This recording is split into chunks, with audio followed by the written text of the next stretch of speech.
এখন আমাদের রিজিয়ন শেষ। এখন এক একটা রিজিয়নে আমরা কি করব, এই কলামে আর একটি রো সিলেক্ট করব যে রিপ্রেজেন্টেটিভ কারা আছে। দেখুন এটা ক্লিক করার সাথে সাথে কিন্তু এক একটা রিজনে কতগুলা রিপ্রেজেন্টেটিভ আছে তাদের নাম কিন্তু এখানে শর্টিং হয়ে গেছে অটোমেটিক্যালি। রিপোর্ট কিন্তু প্রায় শেষ আমাদের। হ্যালো দর্শক, কেমন আছেন সবাই? আশা করছি সবাই ভালো আছেন। গত ভিডিওতে আমি আপনাদেরকে দেখিয়েছি যে কিভাবে একটা ডাটাবেস থেকে খুব সহজেই পিভট টেবিল দ্বারা একটি রিপোর্ট জেনারেট করা যায়। এর মধ্যে আমি দুইটা জিনিস দেখিয়েছি। এক, এই টেবিলটির কথা নিশ্চয়ই আপনাদের মনে আছে। এই টেবিলটি দেখিয়েছি যে রিজন ওয়াইজ কীভাবে পিভট টেবিল তৈরি করবেন, 1 নম্বর, এবং 2 নম্বর দেখিয়েছি যে রিপ্রেজেন্টেটিভ ওয়াইজ কীভাবে একটি পিভট টেবিল তৈরি করবেন। এই দুইটাই কিন্তু একই রকম, প্রায় সেম। আজকে আমরা একটু ক্রিটিক্যালটা দেখাবো এবং একটু শর্টকাট দেখাবো। গত ভিডিওটি একটু লম্বা করেছিলাম কারণ ওইটা পিভট টেবিলের প্রথম ভিডিও ছিল সেজন্য। তো আজকে আমি গতকালকে যেগুলো দেখিয়েছি, গত ভিডিওতে যেগুলো দেখিয়েছি সেগুলো কিন্তু আজকে দেখাবো না। সো আজকে নিশ্চয় আপনারা গত ভিডিওটা দেখে প্র্যাকটিস করেছেন এবং সেগুলি সম্পর্কে আপনারা অবগত হয়েছেন। তো আজকে আমরা 3 নম্বর দেখব যে একই সঙ্গে কিভাবে রিজন ওয়াইজ এবং একটা রিজনে কি কোন কোন রিপ্রেজেন্টেটিভ কত সেল করছেন সেটা একটা পিভট টেবিল কিভাবে তৈরি করব। একটা টেবিলের মধ্যে আমরা দেখাবো যে একটা রিজনে কোন কোন রিপ্রেজেন্টেটিভ কত করে সেল করছে। এভাবে টোটাল রিজিয়নে সেপারেটলি কতজন রিপ্রেজেন্টেটিভ এবং তারা কত করে সেল করেছে এবং টোটাল সেল কত হয়েছে। তো চলুন আমরা চলে যাই। এই দুইটা টেবিল করেছিলাম, তো এই দুইটা টেবিল এখন আজকে আর আমাদের দরকার নাই। আচ্ছা চলুন এটা থাক, আমরা এটার পাশে নতুন করে করার চেষ্টা করি। এগুলো এরকমই থাক।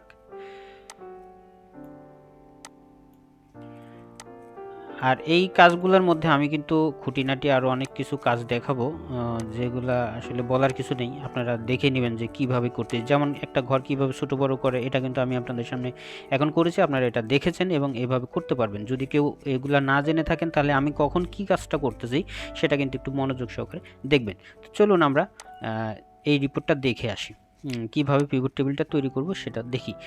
এভাবে সিলেক্ট করার পরে, অর্থাৎ এই টেবিলের উপরে রাখার পরে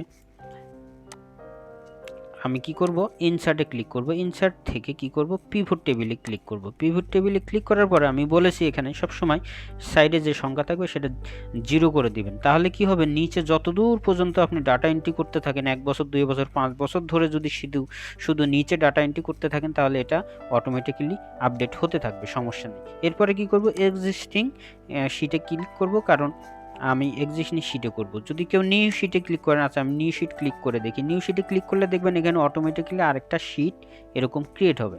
চলুন দেখাই। এই দেখুন নতুন আরেকটা শিট এখানে, এটার মতো আরেকটি করে শিট এখানে অটোমেটিক্যালি ক্রিয়েট হয়েছে এবং এখানে কিচ্ছু নেই, সব ফাঁকা। তো চলুন এটা আমি করব না, কেউ যদি এভাবে করতে চান তাহলে এভাবে করতে পারে। তো আমি কি করব, আমি এক্সিস্টিং শিটে একটি পিভট টেবিল ক্রিয়েট করব। এক্সিস্টিং শিটে আর এখানে কি করব, 0 করে দেব। এক্সিস্টিং শিটে যাওয়ার জন্য কি করব, এখানে ক্লিক করার পরে এক্সিস্টিং শিটে যাব এবং আমি এই কলামে করব। এই কলামে ক্লিক করলাম, ওকে করলাম, এখানে ক্রিয়েট করলাম। তাহলে কি হলো, আমার এখানে একটি পিভট টেবিল ক্রিয়েট হয়ে গেছে। এখন আমার কি লাগবে দেখুন, এখন আমার প্রথমে লাগবে কি, রিজিয়ন, যে একটা রিজিয়নে কোন কোন রিপ্রেজেন্টেটিভ কাজ করে। তাহলে রোতে আমরা কি করব, প্রথমে এখান থেকে রিজিয়ন সিলেক্ট করে নেব। এটা কেন করব, কিভাবে করব আগের ভিডিওতে কিন্তু দেখিয়েছি। তাহলে এখানে আমার টোটাল রিজিয়ন কিন্তু চলে আসছে। এখন বলা হচ্ছে যে রিপোর্টের পরবর্তী বলা হয়েছে যে এক একটা রিজিয়নে আবার কতজন করে রিপ্রেজেন্টেটিভ কাজ করছে। তাহলে আমার এখানে টোটাল রিজিয়ন শর্টিং হয়ে গেল।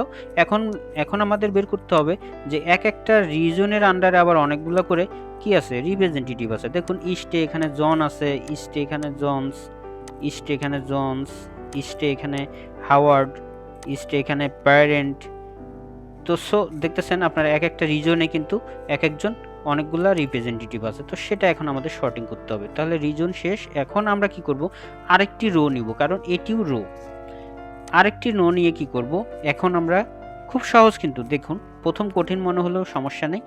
এখন আমাদের রিজিয়ন শেষ। এখন এক একটা রিজিয়নে আমরা কি করব, এই কলামে আরেকটি রো সিলেক্ট করব যে রিপ্রেজেন্টেটিভ কারা আছে। দেখুন এটা ক্লিক করার সাথে সাথে কিন্তু এক একটা রিজনে কতগুলা রিপ্রেজেন্টেটিভ আছে তাদের নাম কিন্তু এখানে শর্টিং হয়ে গেছে অটোমেটিক্যালি।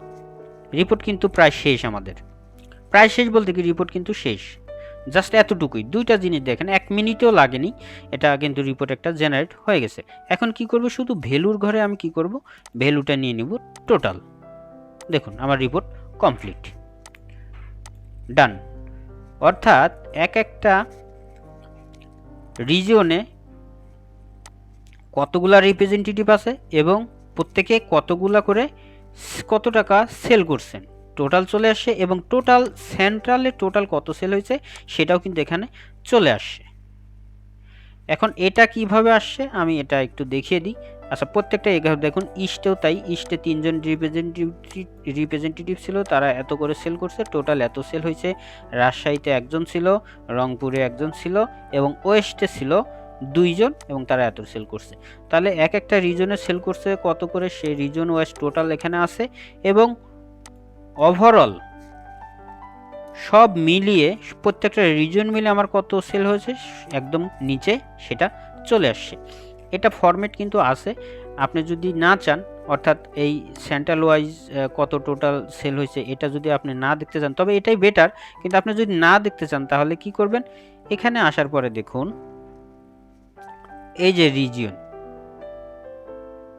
এই যে রিপ্রেজেন্টেটিভের নিচে দেখুন একটি শো টোটাল, এখানে একটা ঘরে টিক মার্ক দেওয়া আছে। অর্থাৎ এই টিক মার্কটার কারণেই কিন্তু এই রিজিয়নে প্রত্যেকটা রিজন ওয়াইজ কত সেল হয়েছে এটা দেখাচ্ছে। যদি এই টিকটা তুলে দিই দেখুন এই টোটালগুলো চলে যাবে, দেখুন 9।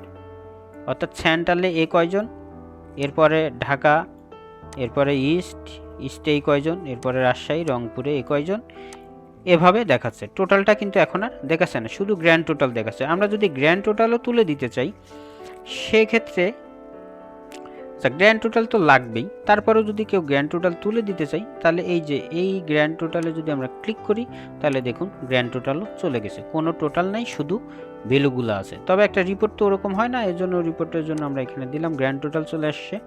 আবার এইখানে আমরা এই টোটালও দিব, তাহলে আমরা এখান থেকে অটোমেটিক জেনারেট হবে যে রিজন ওয়াইজ কত টোটাল হয়েছে।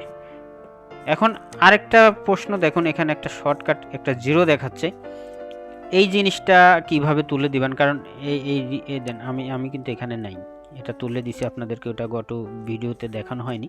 তো এটা তো দেখতে অড লাগতেছে, এটা কি করবেন, এটা তুলে দেওয়ার জন্য কি করবেন, এই যে এখানে যে বার আছে এই ফিল্টারের নিচে এক ফিল্টার, প্রথমে কি আছে রিজন আছে, এই ফিল্টারের ঘরে এসে রিজন সিলেক্ট করবেন, করার পরে এই যে শো অল আইটেম এখানে ক্লিক করার পরে একদম উপরে যায় দেখবেন filter by condition, filter by condition, ভালো করে আবার বলতেছি ফিল্টার বাই কন্ডিশন, এখানে ক্লিক করবেন। ক্লিক করার পরে এই ঘরটি বের হবে, এই ঘরে ক্লিক করার পরে আরেকটি লম্বা পপআপ বক্স আসবে, এখান থেকে আপনি সিলেক্ট করবেন ইজ নট এমটি, অর্থাৎ এমটি ভ্যালুটা আমি ওখানে এইখানে দেখাইতে চাচ্ছি না, ইজ নট এমটিতে দিয়ে ওকে দিবেন।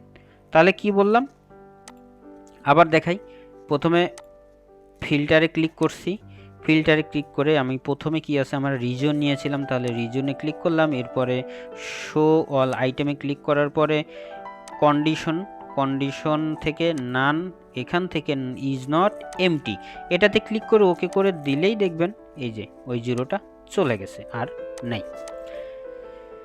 তাহলে আজকের আমাদের এই ভিডিওটি দেখলেন যে একই সাথে দুইটা রো নিয়ে কিভাবে কাজ করা যায়। তাহলে এক একটা রিজিয়নে আমার কতগুলা রিপ্রেজেন্টেটিভ আছে সেই রিপোর্টটা বের হয়েছে, তাদের টোটাল কে কত করে সেল করেছে সেটাও রিপোর্ট বের হয়ে গেছে, এবং গ্র্যান্ড টোটাল কত সেটাও বের হয়ে গেছে।